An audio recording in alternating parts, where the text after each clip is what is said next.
Acara ini didukung oleh Desa Pay, cashless-nya kerabat desa Indonesia. Jadi secara umum saya bisa sampaikan bahwa sesuai dengan arahan Presiden bahwa kita diarahkan untuk melakukan konsolidasi sumber daya manusia, infrastruktur dan anggaran iptek pemerintah tentu saja yang tadinya tersebar di berbagai lembaga riset pemerintah di berbagai tempat. Kemudian pada saat yang sama kita juga harus menciptakan ekosistem riset yang berstandar global, yang inklusif dan sifatnya kolaboratif. Artinya dibuka untuk semua akademisi di kampus dan sebagainya, serta industri baik besar, kecil maupun UMKM, komunitas seperti GMNI juga dan tentu juga pemerintah. Dan pada akhirnya itu diharapkan bisa menciptakan fondasi ekonomi berbasis riset yang kuat dan berkesinambungan. Dengan fokus tentu untuk menciptakan fondasi ekonomi berbasis riset, tentu kita tidak bisa melakukan semua aspek karena kita tahu di era industri 4.0 ini tidak mungkin kita memiliki kekuatan di semua hal. Tidak ada satupun negara saat ini yang memiliki itu. Jadi kita akan lebih fokus ke digital ekonomi, green ekonomi, dan juga blue ekonomi, tapi yang berbasis dan memiliki nilai tambah yang dibentuk dari riset yang kuat. Sehingga fondasi ekonomi menuju Indonesia Maju 2045 itu diharapkan memang benar-benar kuat, tidak hanya berbasis sumber daya alam tanpa ada nilai tambah apapun. Kurang lebih seperti itu. Dan tentu banyak target yang harus kami capai dalam waktu dekat maupun dalam jangka menengah sesuai arahan yang sudah diberikan, yang tadi ada 3 ini. Jadi khusus untuk aspek refocusing risetnya, jadi seperti tadi saya sampaikan, jadi fokus digital ekonomi, green ekonomi, dan blue ekonomi itu lebih khusus lagi kita akan targetkan yang basisnya itu adalah sumber daya alam lokal dan keanekaragaman yang kita sudah miliki. Keanekaragaman itu baik itu yang keanekaragaman hayati, biodiversitas, keanekaragaman geografi, kita punya laut dan sebagainya, serta keanekaragaman seni budaya. Jadi ini mungkin banyak yang belum menyadari bahwa riset juga memiliki peranan yang sangat penting dan harus menyokong itu, karena keragaman seni budaya Indonesia itu bisa menjadi salah satu pilar ekonomi kita, dan itu yang sudah ditunjukkan selama ini dalam perekonomian Indonesia dalam beberapa dekade terakhir. Jadi kalau saya bisa berikan contoh, apa sih riset keragaman seni budaya itu?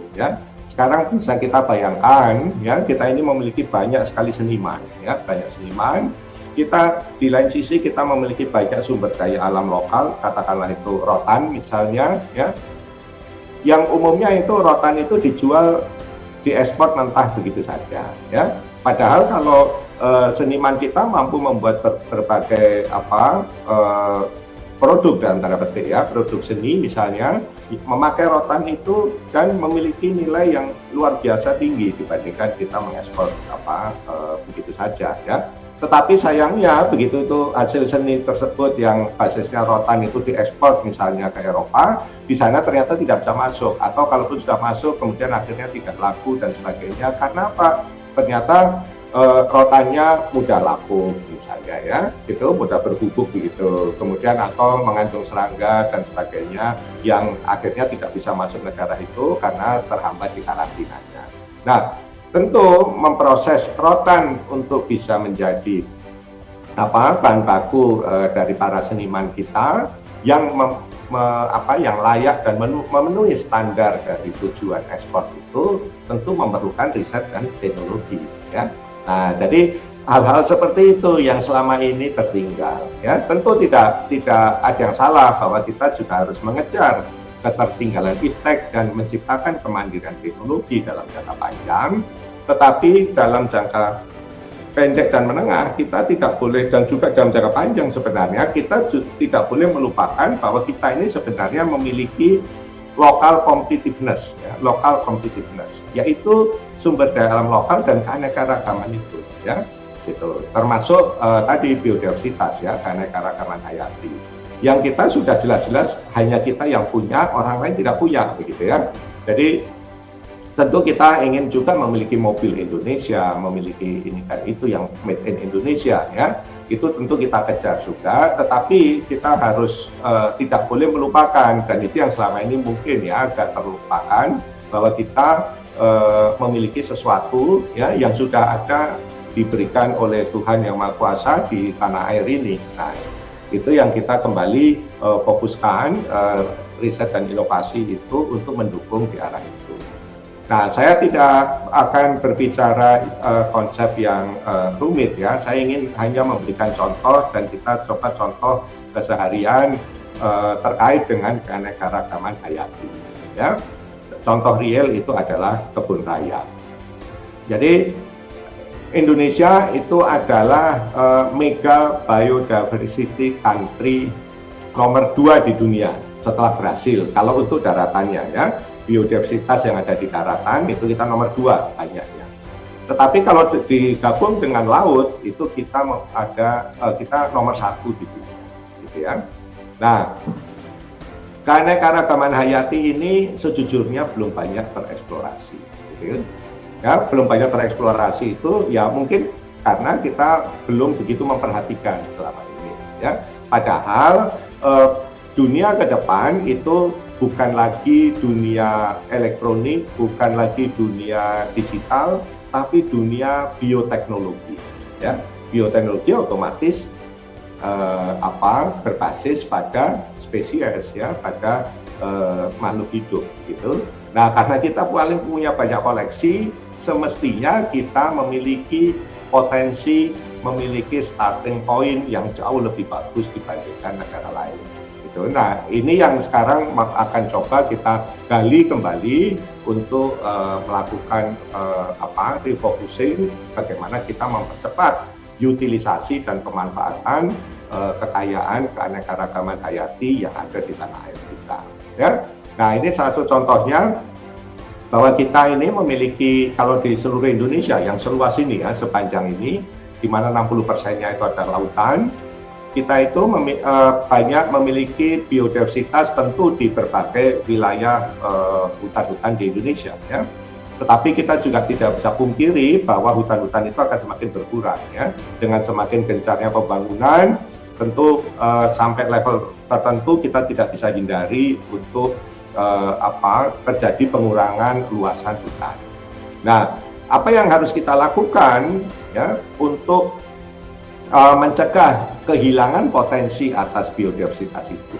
Kita harus melakukan konservasi ex situ ya, konservasi dari berbagai spesies yang tadinya ada di hutan-hutan tersebut sesegera mungkin ya kita konservasi supaya jangan sampai hilang. Kalau misalnya daerah itu kemudian nanti menjadi ibu kota baru, negara baru misalnya ya, kalau yang di Kalimantan gitu ya. Ada kan itu pasti tidak terhindarkan ya gitu. Nah, yang penting kita sudah memiliki mitigasi dan juga solusi atas aksi untuk mencegah punahnya kekayaan biodiversitas kita itu. Nah, disitulah pentingnya mengapa kita harus memiliki kebun raya, misalnya ya. Itu karena kebun raya itu adalah tempat kita melakukan konservasi ex situ, konservasi di luar habitat aslinya. Ya. Dan itu kita memerlukan sebenarnya 47 kebun raya di seluruh Indonesia, karena sesuai dengan ecoregionnya. Kan tidak mungkin kalau flora yang tadinya tumbuh di daerah kering, di savana seperti di Nusa Tenggara Timur, kemudian kita bawa ke Bogor, disimpan di Bogor ya, kebun raya Bogor ya, kemudian besar akan mati gitu ya. Gitu kalau ditanam begitu saja. Jadi kita harus memiliki kebun raya yang juga memiliki karakter yang sama dengan ekosistem aslinya ya, apakah itu di NTT itu sendiri atau di tempat yang lain. Itu sebabnya ini salah satu juga bahwa kita mendorong sekali seluruh pemerintah daerah untuk membuat kebun raya daerah di daerahnya masing-masing. Ya, saat ini sudah ada 40 inisiatif kebun raya daerah, tetapi baru 13 yang sudah diluncurkan, ya, luncurkan penuh, kemudian yang soft launching itu baru 1, dan 3 itu dalam proses, misalnya seperti yang di Tapanuli Utara dan sebagainya. Ya. Sedangkan yang 5 kebun raya nasional yang memang besar-besar yang menjadi acuan untuk ekoregion primer itu langsung dikelola oleh kami ya melalui Lembaga Ilmu Pengetahuan Indonesia.